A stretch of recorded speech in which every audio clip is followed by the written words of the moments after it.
Olá galera, vim aqui para falar de equações de segundo grau, nossa segunda parte, falando de equações completas. Vamos apenas relembrar as equações do tipo ax² igual a k, que a gente viu anteriormente. Então, para começar, numa expressão onde eu tenho x², somente x², eu consigo isolar esse x² como a gente faz numa equação comum, certo? Então eu vou ignorar o fato que tem uma potência no x e vou resolver como se fosse uma equação de primeiro grau. Então, para começar, tirando esse menos 10 daqui, fazendo mais 10 dos dois lados, cancelando o menos 10, ficando com 36 do lado direito da nossa equação. E o 4 que está multiplicando o x, preciso fazer uma divisão por 4 de ambos os lados, cancelando o 4, e o 36 por 4 dá 9. Pois bem, e aí a gente chega nesse último passo, que é o x² igual a 9. E olhando para trás, olhando para a forma como a gente resolve equações, sempre fazendo a operação contrária, a gente consegue pensar numa maneira de resolver este problema. O x² tem uma operação inversa também. No caso da potência, é a raiz quadrada. Então, se eu fizer raiz quadrada dos dois lados da equação, eu consigo eliminar essa potência. Com um pequeno detalhe, que quando eu faço a raiz de x², como eu não sei a natureza do x, eu tenho que acrescentar um mais ou menos na nossa solução. Afinal de contas, um número negativo elevado ao quadrado fica positivo. Então eu não sei exatamente se esse 9, que é o fruto do nosso x², ele é fruto de um número negativo ou de um número positivo ao quadrado. Tá? Então eu considero as duas soluções. Bom, mais ou menos raiz de 9, então significam duas soluções, que pode ser x igual a mais 3 ou x igual a menos 3. Tá? Então são essas nossas respostas para x, duas possíveis. Normalmente a gente chama de x1 e x2, primeira resposta, segunda resposta. Bom, a gente também tinha a questão de ter um parênteses elevado ao quadrado. A gente pode ignorar o fato de que existem operações dentro do parênteses e considerar ele como uma coisa só, que está elevado ao quadrado. E a gente faz basicamente a mesma ideia, né? Tirando o 3 daqui, ele vai basicamente fazer uma divisão por 3 na nossa equação. Então, cancelando esse 3, 147 dividido por 3, 49.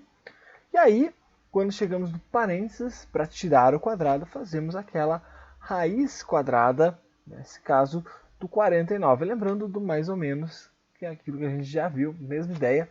E aí a gente tem, de novo, duas soluções. X mais 5 pode ser mais 7 ou x mais 5 pode ser menos 7. Que daí a gente consegue resolver de maneira bem simples, né? Ou o x é 2 ou o x é menos 12. Então vimos isso no nosso primeiro vídeo, na primeira parte de equações de segundo grau. Que a gente fala mais desse lado quando eu tenho só uma coisa ao quadrado, que é muito simples de resolver. Bom, vejamos agora um caso onde isso já não cola. Trabalhando com x² e x na mesma equação. Então, vamos analisar essa expressão aqui. x² mais 8x igual a 65. Nesse caso, perceba, a gente não consegue deixar o x² sozinho, certo? Porque mesmo que eu retire o 8x do lado esquerdo, fazendo menos 8x dos dois lados, o lado direito da equação vai ter x também, e o que vai me impedir de resolver a raiz quadrada que vai surgir disso, certo? E eu também não posso juntar x² com 8x, tá? Porque eles não são similares, como a gente viu lá na aula de expressões algébricas. Pois bem, então o que fazemos nesta situação? Vamos olhar para uma perspectiva geométrica da coisa. Eu tenho um retângulo com esses 65 centímetros quadrados de área, e esse retângulo tem uma parte dele que é um quadrado, x por x, me dando x², e uma parte dele que é um retângulozinho com 8 de largura, é a mesma largura do quadrado, ou seja, um 8x de área. Se eu pensar nesse retângulo totalmente, né, A, B, C, D, a soma dessas duas partes é que me dá o 65, dando aquela equação que a gente tinha lá em cima. Mas essa perspectiva geométrica nos ajuda a olhar de uma maneira visual para esse problema do x². Eu preciso então dar um jeito de transformar essa nossa expressão de uma maneira que a gente consiga analisá-la. Pois bem, olhando para essa figurinha aqui, eu posso cortar esse nosso retângulo verde ao meio, certo? Então ele tem 65 centímetros quadrados, cortamos o retângulo ao meio e ficamos com 4x de um lado, 4x do outro, e a outra parte do retângulo eu coloco aqui embaixo, né? Já que ele tem x de largura, ele cabe. Qual que é a vantagem de fazer isso? É que eu consigo fazer partes de um quadrado que vão ter lá x mais 4 de lado, certo? Então olha aqui, esse aqui tem x mais 4 de lado, esse aqui também tem x mais 4 de lado, e aí só está faltando um pedacinho nele aqui, certo? Esse pedacinho a gente vai completar, tá? Então, se eu olhar para o meu desenho, eu vou conseguir fazer um quadrado só, o que vai nos ajudar bastante. Mas antes de formar o quadrado só, eu tenho que descobrir quanto falta para completar o quadrado.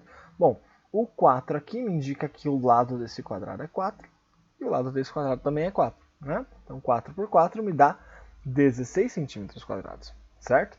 Então, quer dizer que falta eu acrescentar nesse 65, que vale apenas o verde com o azul, né? Eu acrescento 16, certo? Então, o 65 é a soma dessas partes aqui, azul e verde, que a gente tirou lá de trás. E o 16 é o que eu estou acrescentando para completar o nosso quadrado, me dando 81. Bom, a vantagem é que aí, aqui, como eu tenho um quadrado aqui com o mesmo lado, tanto na altura quanto na largura, x mais 4 por x mais 4 vale 81 centímetros quadrados, o que me leva para a equação x mais 4 elevado ao quadrado igual a 81, que nós conseguimos resolver. Bom, vamos olhar algebricamente como que isso funciona. Tenho x² mais 8x igual a 65, eu somei 16 em ambas as partes da equação, né, dos dois lados, no intuito de completar o quadrado do lado esquerdo. O lado direito eu posso somar, que dá 81, certo? E aí, essa expressão à esquerda aqui, x² mais 8x mais 16, é conhecida como trinômio quadrado perfeito, que nós estudamos lá na parte 3 de expressões algébricas. E aí, podemos resumir isso naquele x mais 4 ao quadrado, como a gente viu no desenho, né? X mais 4 ao quadrado, então eu posso trocar essa expressão por isso, ficando com essa expressão resumida, x mais 4 ao quadrado igual a 81. Tá? Então, no lugar do trinômio quadrado perfeito, coloquei um parênteses ao quadrado. E aí, podemos resolver isso. Basicamente, fazendo a raiz quadrada de 81, para isolar o x.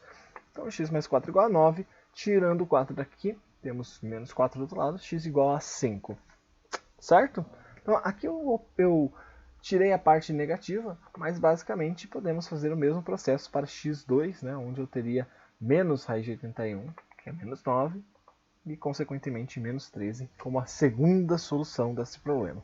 Certo? Na geometria em geral, a gente fica só com a solução positiva, já que a gente não consegue ter valores negativos na geometria tradicional. Ok? Vejamos a forma de fazer essa técnica de uma maneira puramente algébrica, certo? Que nem sempre você vai conseguir desenhar a coisa. Então, primeiramente, se você tem x² mais 8x somente, você tem que pensar de onde surgiu aquele 16, como que eu cheguei nele para começar. A gente primeiro imagina que exista um x mais alguma coisa ao quadrado, então esse alguma coisa eu estou chamando de a, que vai me dar justamente x² mais 8x mais alguma coisa. Esse alguma coisa, que é o 16, ele é justamente o quadrado do que está dentro do parênteses, certo? Então, por isso que está aqui a quadrado. Tá? Lembre-se que no desenvolvimento de x mais a ao quadrado, a gente tem x² mais 2ax mais a quadrado, certo? Então, queremos o x² e o a quadrado vai surgir, né, que é o que vai completar o nosso quadrado, certo? E esse termo 2ax, ele basicamente é o 8x, o que nos leva a essa relação, que o a é metade do 8. Então, sempre que eu olhar para essa expressão, x² mais 8x, eu sei que o a vai ser metade de 8, que no caso é 4, que é aquele 4 que a gente encontrou lá no completar quadrados. E aí, para achar o que a gente tem que somar dos dois lados, basta elevar isso ao quadrado. Né? 4 ao quadrado, 16, que é o que a gente somou. Vejamos alguns exemplos. No x² mais 10x igual a 39, pegamos a metade de 10, que é 5. E 5 ao quadrado é 25. Então somamos, olha aqui o 5 aparecendo. Como eu tenho aqui, o que está faltando? Justamente 25 dos dois lados, certo? Então somamos 25 dos dois lados, completando o nosso quadrado, certo? E aqui teremos 64 de área, né? Nesse exemplo geométrico que temos aqui. Então, deste lado de cá, x² mais 10x mais 25, o que nós temos é x mais 5 ao quadrado, né? Já que eu usei 5 como o nosso a, e x mais 5 ao quadrado igual a 64. Chegamos à expressão x mais 5 igual a raiz de 64, que é 8. E, portanto, teremos x igual a 3. Lembrando que aqui, se eu quiser, posso fazer a expressão com um número negativo também, certo? Não nesse caso da geometria. Vamos ver para esse exemplo aqui, onde eu tenho não um quadrado x, com x por x, mas um retângulo 2x por x. Vai dar um pouquinho de diferença, certo? Minha expressão ela tem um 2 na frente do x², mas o segredo aqui não é assim tão diferente. Eu basicamente vou dividir essa figura ao meio, fazendo um espelhamento, né? Então aqui, repare uma coisa importante aqui.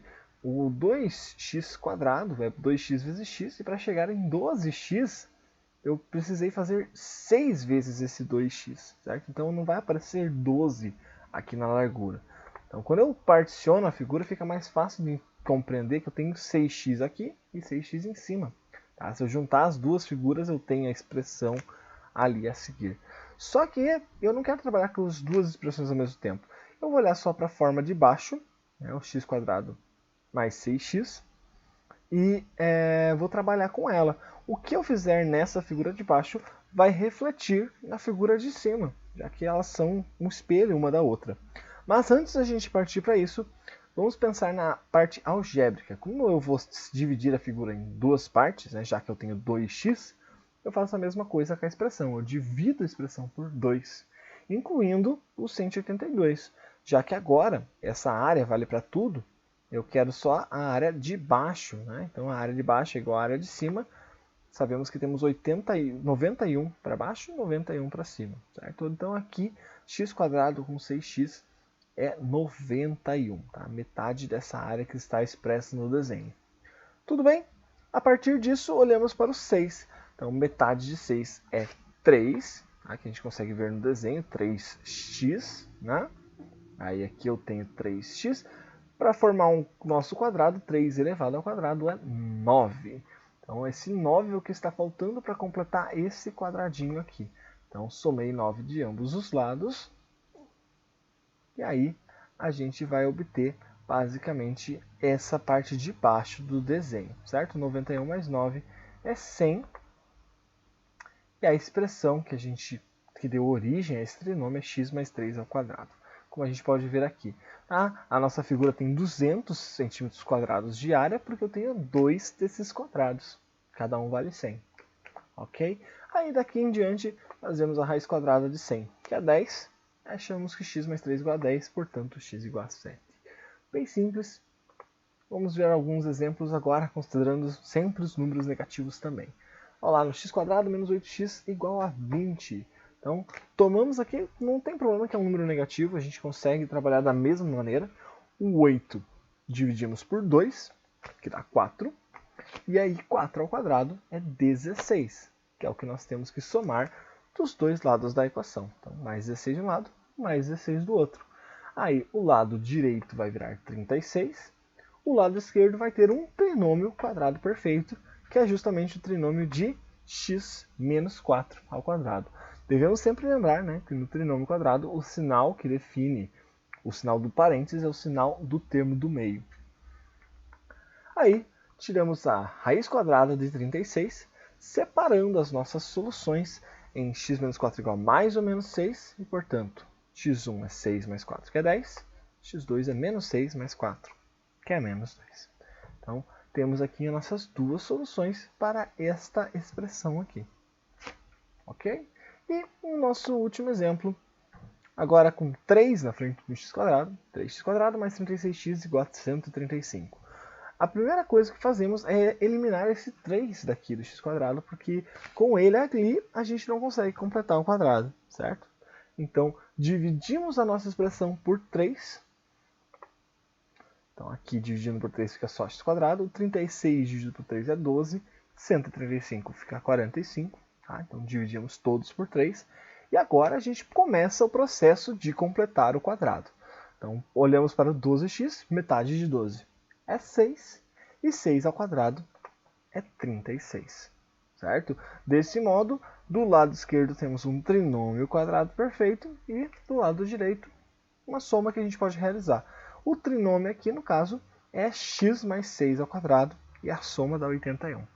Aí, de novo, podemos resolver com uma raiz quadrada de 81, mais ou menos raiz quadrada de 81, que vai me dar mais ou menos 9, e as nossas soluções serão 9 positivo, menos 6, que é 3, ou 9 negativo, menos 6, que dá menos 15. Espero que tenham gostado.